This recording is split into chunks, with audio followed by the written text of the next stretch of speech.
Urgent پیسوں کی ضرورت پڑ جائے 21 بار اللہ کا یہ نام پڑھ لو 600 کروڑ مل جائیں گی۔ بے شک آج ہی معجزہ اپنی آنکھوں سے دیکھ لو۔ بسم اللہ الرحمن الرحیم۔ محترم ناظرین، آج لوح قرآنی کا ایک ایسا لفظ آپ کے حوالے کرنے جا رہا ہوں جس کی برکتوں اور رحمتوں سے آج تک کوئی مالا مال ہوئے بغیر نہیں رہا۔ قاف ہا یا عین صاد۔ یقین کیجیے یہ وہ اسم اعظم ہے جس کی برکتوں، جس کی رحمتوں سے مالا مال ہونے کے لیے ہمارے بہت سے بزرگان دین نے، صحابہ کرام نے اور بہت سے اہل بیت نے اس کا نام ذکر کیا ہے۔ یہ اسم اعظم اتنا طاقتور ہے کہ آج میں صرف یہ کہوں گا کہ اگر کسی کی کوئی حاجت ناممکن ہے، دنیا میں کوئی خواہش ایسی ہے جو وہ چاہتا ہے کہ پوری ہو جائے لیکن پوری نہیں ہو سکتی، تو یقین کیجئے رب کعبہ کے بارگاہ میں جس طریقے سے عمل کی ترتیب بتاؤں گا ایسے ہی عمل کر لیجئے۔ محترم ناظرین، آج کا وظیفہ اللہ تعالیٰ کے ایک بابرکت نام کا اور لوح قرآنی کا وظیفہ ہے۔ یہ وظیفہ کرنے سے آپ کے رزق کے تمام مسائل حل ہو جائیں گے اور آپ کی جو بھی جائز حاجات ہیں وہ پوری ہو جائیں گی۔ آپ اپنے کسی بھی مقصد کے لیے، چاہے وہ رزق کا ہو، کاروبار میں ترقی کا ہو، اولاد کے لیے ہو یا تنگ دستی کے لیے ہو، آپ کی کوئی بھی حاجت ہو، آپ یہ وظیفہ کر لیں، آپ کے تمام جائز مقاصد اللہ تعالیٰ کے فضل و کرم سے پورے ہو جائیں گے۔ لوح قرآنی لفظی رموز سورت بقرہ سے سورت نوح تک ہر سورت کے شروع میں ظاہر ہونے والے حروف ہیں۔ لوح قرآنی ایک ایسی تکنیک ہے جسے اللہ نے استعمال کیا ہے تاکہ سب سے خوبصورت اور مقدس الفاظ عمر بھر محفوظ رہیں۔ ان حروف کو رموز کہا جاتا ہے۔ رموز میں پیغامات ہوتے ہیں جو یہ بتاتے ہیں کہ بطور مسلمان اپنی زندگی کیسے گزارے اور اللہ تعالیٰ اپنے بندوں سے کیسے توقع رکھتا ہے۔ ہمارے نبی حضرت محمد مصطفیٰ صلی اللہ علیہ وآلہ وسلم نے بھی ان اہم پیغامات کو اپنی احادیث کے ذریعے پہنچایا تاکہ انہیں آنے والی نسلوں کے لیے مناسب طریقے سے محفوظ کیا جا سکے۔ تاہم ان کے دور میں لوگوں کو معلوم نہیں تھا کہ یہ حروف کیسے استعمال ہوتے ہیں۔ لوح قرآنی کا احترام کرنا اور ان پوشیدہ ضابطوں کو اہمیت دینا ہر مسلمان کے لیے ضروری ہے، کیونکہ یہ انمول معلومات رکھتے ہیں۔ یہ دنیا کی اہمیت تمام مسلمانوں کے لیے یکساں ہے، اس کے باوجود زیادہ تر لوگ اس کے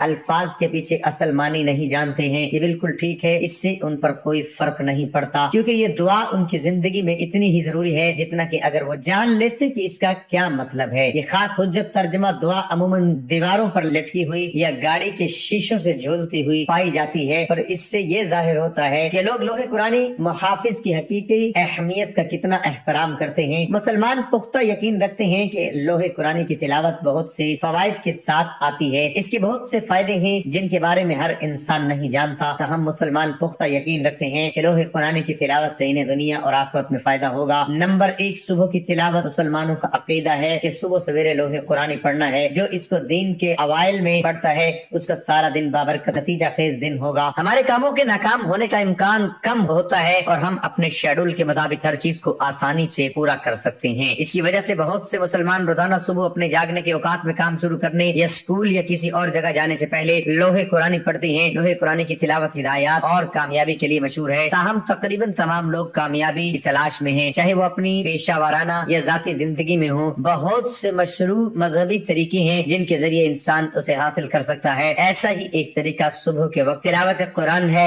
اگر صرف تلاوت ہی نہیں بلکہ ان کے لکھے ہوئے الفاظ کو دیکھ کر بھی ہم اپنے دن کا آغاز اپنے یہاں اور آخرت کی کامیابی کے لیے ترتیب دے کر کرتے ہیں۔ لوح قرآنی سے وابستہ روحانی فوائد میں ذہنی سکون، خوشی اور خالق سے تعلق کا ایک حقیقی احساس شامل ہے۔ اگر کوئی شخص قرآن کے حروف کو روزانہ پڑھتا ہے یا دیکھتا ہے تو اس کو سینکڑوں ثواب مل سکتے ہیں۔ حضرت سیدنا ابن عباس رضی اللہ تعالی عنہما نے فرمایا، اللہ عز و جل نے لوح محفوظ کو پیدا فرمایا۔ سرکار دو عالم صلی اللہ تعالی علیہ وآلہ وسلم نے ارشاد فرمایا، لوح محفوظ سفید موتی سے بنی ہے، اس کے صفحات سرخ یاقوت کے ہیں، اس کا قلم نور اور کتاب لکھائی بھی نور ہے۔ تفسیر قرطبی میں اس آیت کریمہ کی تفسیر میں ہے کہ علماء کرام لکھتے ہیں لوح محفوظ میں مخلوق کی تمام اقسام اور ان کے متعلق تمام امور، مثلا موت، رزق، اعمال اور اس کے نتائج اور ان پر نافذ ہونے والے فیصلوں کا بیان لکھا ہے۔ لوح محفوظ میں جو کچھ لکھا ہے اسے قضاء و تقدیر بھی کہتے ہیں۔ رسول اللہ صلی اللہ تعالی علیہ وآلہ وسلم نے ارشاد فرمایا، جبرائیل نے مجھے ایک ایسی دوا بتائی جو ہر ایک بیماری کے لیے شفا ہے، اور انہوں نے مجھے بتایا کہ یہ نسخہ میں نے لوح محفوظ سے حاصل کیا ہے۔ لوح محفوظ کے بارے میں اللہ عز و جل کا فرمان ہے، بل هو قرآن مجید فی لوح محفوظ۔ لوح محفوظ وہ تختی ہے جس پر ساری کائنات کی تقدیر علم الہی درج ہے۔ اس علم میں اللہ پاک جس کو جتنا چاہے عطا فرماتا ہے۔ لوح محفوظ مخلوق کی دست و برد سے محفوظ ہے، نہ اس میں سے کوئی چوری کر سکتا ہے اور نہ تبدیلی۔ 5 بار لوح قرآنی کا یہ اسم اعظم پڑھ لیجئے، یقین کیجئے کاروباری مسائل ہیں جس طرح کے بھی ہیں ختم ہو جائیں گے۔ بیٹی کے ہاتھ پیلے کرنے ہیں، کوئی اسباب نہیں ہیں، رشتے آتے ہیں ٹوٹ جاتے ہیں، گھر میں رکاوٹیں ہیں، بندشیں ہیں، نظر بد ہے، حسد ہے، جادو ہے، جنات ہیں، میں تو کہوں گا یہ عمل ان لوگوں کے لیے جو در در کی ٹھوکریں کھا چکے ہیں، جو در در سے رسوا ہو چکے ہیں، اور جب مایوس ہو کر سمجھتے ہیں کہ اب موت کے علاوہ ان کے پاس زندگی سے بچنے کا کوئی حل نہیں رہا، تو یہ عمل ان لوگوں کے لیے ہے جو موت مانگتے ہیں، یعنی یہ بند تقدیر کے تالے کھلوا دیتا ہے، غیب سے مدد کا انتظام کروا دیتا ہے، مشکلات، پریشانیاں، غربت، تنگ دستی، مسئلہ کوئی بھی ہے ختم ہو جائے، لیکن جو بندہ یقین کامل سے یہ عمل کرے گا وہ بندہ راتوں رات اس کی برکات، اس کے فضائل سے مالا مال ہو جائے گا۔ عمل کی طرف جانے سے پہلے ویڈیو کو لائک اور شیئر کریں، عمل کی بہترین رہنمائی کے لیے ویڈیو کو آخر تک لازمی دیکھیں، اور جس طرح سے یہ عمل بتاؤں گا ویسے ہی کریں، بہت فائدہ ہوگا۔ اس عمل کو، اس وظیفے کو جب چاہیں اس وقت آپ کر سکتے ہیں، جب آپ کا دل چاہے اس عمل کو کر سکتے ہیں۔ آپ کا عمل خاص طور پر ان لوگوں کے لیے ہے جن کی کوئی بھی حاجت ہے، حاجت پوری نہیں ہو رہی، ہر نیک دلی مراد کو پانے کے لیے وہ اس عمل کو، وظیفے کو کر سکتے ہیں، ہر نیک مقصد میں کامیابی حاصل کرنے کے لیے آپ اس عمل کو کر سکتے ہیں۔ اور سب سے بڑی بات، اگر آپ روزانہ اس عمل کو، اس وظیفے کو کر کے اللہ سے جو دعا بھی مانگیں گے وہ دعا آپ کی ضرور قبول ہوگی۔ یہ یقیناً آزمایا ہوا عمل ہے، آپ خود اس عمل کو کر کے دیکھیں، آپ خود بھی حیران رہ جائیں گے۔ وظیفہ کرنے کا طریقہ اچھی طرح سن لیں، سمجھ لیں اور نوٹ بھی فرما لیں۔ آپ اس عمل کو، اس وظیفے کو پورے دن میں جب آپ کا دل چاہے آپ اس عمل کو، اس وظیفے کو کر سکتے ہیں۔ بہتر یہ ہے کہ آپ اس عمل کو نماز مغرب یا نماز عشاء کے بعد کر لیں تو یہ بھی بڑا افضل ہے، لیکن اگر آپ نماز مغرب یا عشاء کے بعد نہیں کر سکتے تو آپ چلتے پھرتے، اٹھتے بیٹھتے بھی کر سکتے ہیں۔ آپ کو وظیفہ بتاتے ہیں، پورے دن میں جب آپ کے پاس وقت ہو تو اس وقت بھی کر سکتے ہیں، یا کسی نماز کے بعد آپ کرنا چاہتے ہیں تو تب بھی بہتر ہے۔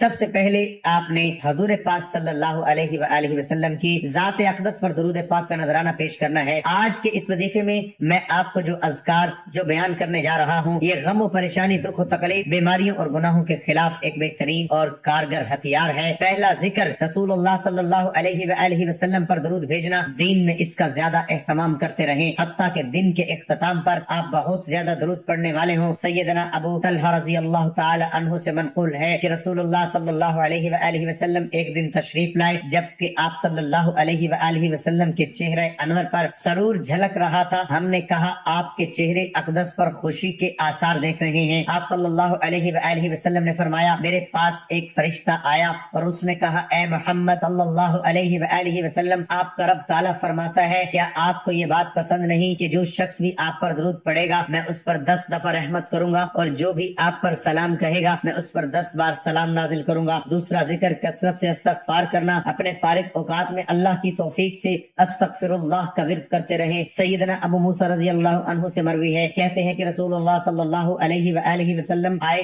ہم بیٹھے ہوئے تھے، آپ صلی اللہ علیہ وآلہ وسلم نے فرمایا، میں نے جب بھی صبح کی اللہ تعالیٰ سے اس صبح 100 مرتبہ بخشش طلب کی، کثرت سے یہ پڑھنا چاہیے۔ یہ ذکر بولی بصری سنت بنتا جا رہا ہے، حالانکہ آپ صلی اللہ علیہ وآلہ وسلم نے اس کی وصیت اور اس کے متعلق نصیحت فرمائی۔ رسول اللہ صلی اللہ علیہ وآلہ وسلم نے فرمایا، اے زندہ قائم رکھنے والے، اور لازم پکڑو تم یا ذوالجلال والاکرام کو۔ سیدنا انس رضی اللہ عنہ سے روایت ہے کہ نبی اکرم صلی اللہ علیہ وآلہ وسلم نے فرمایا، یا ذوالجلال والاکرام کو لازم پکڑو، یعنی اپنی دعاؤں میں برابر پڑھتے رہا کرو۔ الزوا مطلب کثرت سے پڑھو، اسے لازم پکڑو۔ رسول اللہ صلی اللہ علیہ وآلہ وسلم نے جو اس ذکر کے پڑھنے کا کہا ہے، اس میں ایک عظیم راز پوشیدہ ہے۔ یا ذوالجلال کے معنی ہے بہت زیادہ بڑے جلال، کامل بزرگی والی ہستی والا، والاکرام کے معنی ہے اور اپنے اولیاء کے لیے اکرام و تکریم کے مالک ہستی۔ اور اگر آپ غور و فکر فرمائیں تو معلوم ہوگا آپ نے اس بلند و برتر ہستی کی تعریف بھی کی ہے اور اس سے مانگ بھی رہے ہیں۔ سوچئے اگر دن میں آپ یہ سینکڑوں دفعہ پڑھتے ہیں یا ذوالجلال، ضرور اللہ تعالیٰ اس سے راضی ہوگا، اور سینکڑوں دفعہ پڑھیں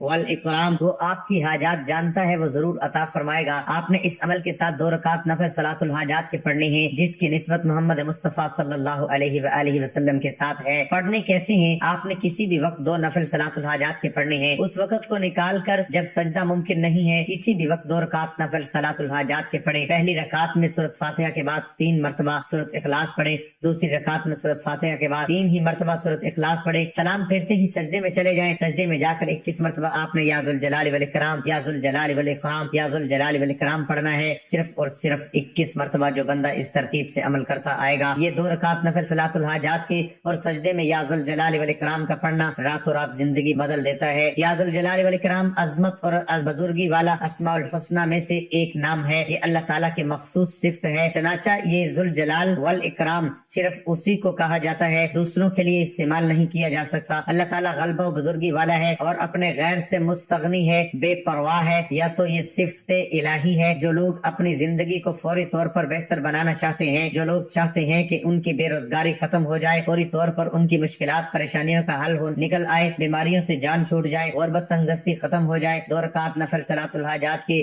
جو طریقہ بتایا ہے شروع میں ایسے ہی اور سجدے میں 21 مرتبہ یا ذوالجلال والاکرام پڑھتے وقت اپنی مشکل ترین حاجت کو رب کے حضور پیش کرتے جائیں۔ یقین کیجئے سجدے سے اٹھتے ہی آپ کو خوشخبری مل جائے گی۔ جو محبت عقیدت کے ساتھ پڑھے گا، جس کا ایمان اتنا پختہ ہوگا کہ آپ زمین پر پڑھ رہے ہیں، رب کعبہ عرش سے فرشتوں کو حکم جاری کریں گے، اس بندے کی ہر حاجت پوری فرما دو۔ عمل کو پورا کیسے کرنا ہے؟ پھر آپ نے سیدھے ہاتھ سے کاف ہا یا عین صاد پڑھنا شروع کرنا ہے۔ سیدھے ہاتھ کے انگوٹھے پر 1 مرتبہ پڑھیں۔ رب کعبہ کے سامنے کوئی بھی مقصد ہے، نیت کریں، اس کی رو کر تڑپ کر سسکیوں کے ساتھ رب کے حضور نیت کیجئے کہ مولا کریم آج میں اس مقصد کو پورا کروانا چاہتا ہوں۔ انگوٹھے پر 1 مرتبہ پڑھا، شہادت والی انگلی پر دوسری مرتبہ پڑھا، پھر اس حاجت کو دہرایا، تڑپ کے رو کر سسک کر رب کے حضور پیش کیا، اس طرح بڑی انگلی پر، اسی طرح چھوٹی انگلی پر، اور پھر آپ نے سب سے چھوٹی جانب سیدھے ہاتھ کی 5 انگلیوں پر 5 بار کاف یا عین صاد اسم اعظم پڑھنا ہے۔ 5 بار پڑھنے کا مطلب یہ ہے کہ آپ نہایت عقیدت و محبت سے پڑھنا ہے۔ 2 منٹ بھی پڑھی جا سکتی ہے، لیکن کوشش کیجئے وقت زیادہ لگا لیں، آرام اور سکون سے بیٹھ کر پڑھے۔ اس کا فائدہ یہ ہوگا کہ جب آپ نہایت عقیدت و محبت سے پڑھ رہے ہوں گے تو آپ کے جسم کا بال بال کاف یا عین صاد